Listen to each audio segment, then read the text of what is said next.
Já, nú ætlum við aðeins að kíkja á hérna gáruspennu, rippil. Þá erum við að tala um hvernig spennan þegar við höfum sett þétti við ákveðið álag. Hvernig lítur spennan þá út? DC-spennan.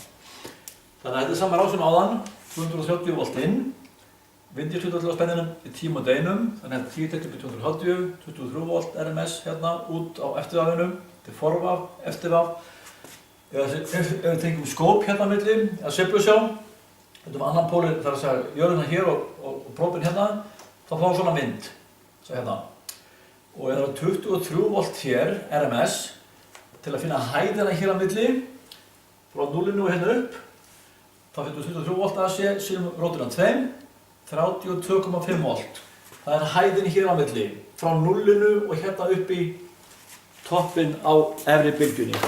Það er sama vegalengd frá 0 og niður í botninn á öðru niðri, 32,5 volt eða 65 volt hér yfir peak to peak.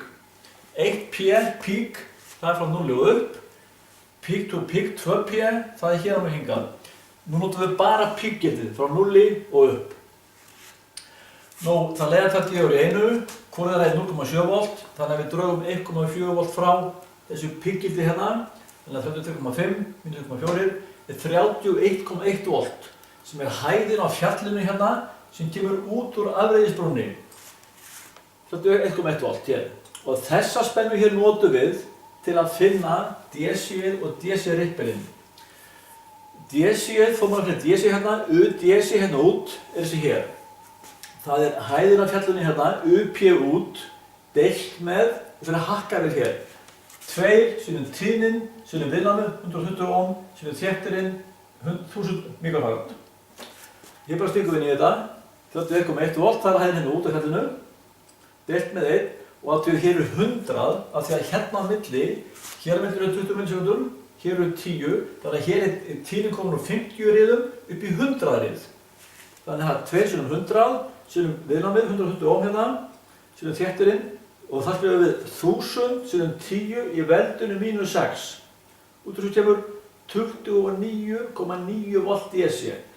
Þannig að spennan hér út á voltmæli sem er stýttur á DC er 29,9 volt. Og þá er spurningin, hver er rippillinn, eða gáran? Það er að segja, þessi lína hérna sé rauða, hún er 29,9 volt, þetta er DC-ið. Hæðin á fjallinu hérna sem skagar upp úr stundum er 31,1 volt. Þannig að munurinn hér á milli jafnspennunar og hæsta toppsins er 1,2 volt. Það er rippilhæðin í raun. Og til að fá það þá líklega, eins og þið getið í bókinni, þetta er líklega að vera að fá þetta í RMS, þá deilum við rótina 2 upp í þetta og fáum 0,85 volt. En þetta svar hér, það er bara fínt svar og þessi mynd væri bara frábært að fá þetta svona á prófum hjá okkur. Þessa mynd teiknað upp, þessa útreikningar, svona skissur. Og þetta hér, þessi rippill hérna, það er að segja svona myndi þetta lítið út á sveiflusjá.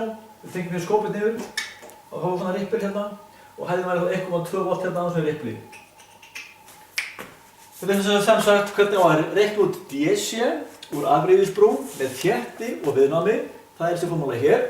Og svo rippillinn, það er að draga DC-ið hérna frá, hægst á toppnum og munurinn þarna á milli, það er rippillinn. Einfalt. Takk.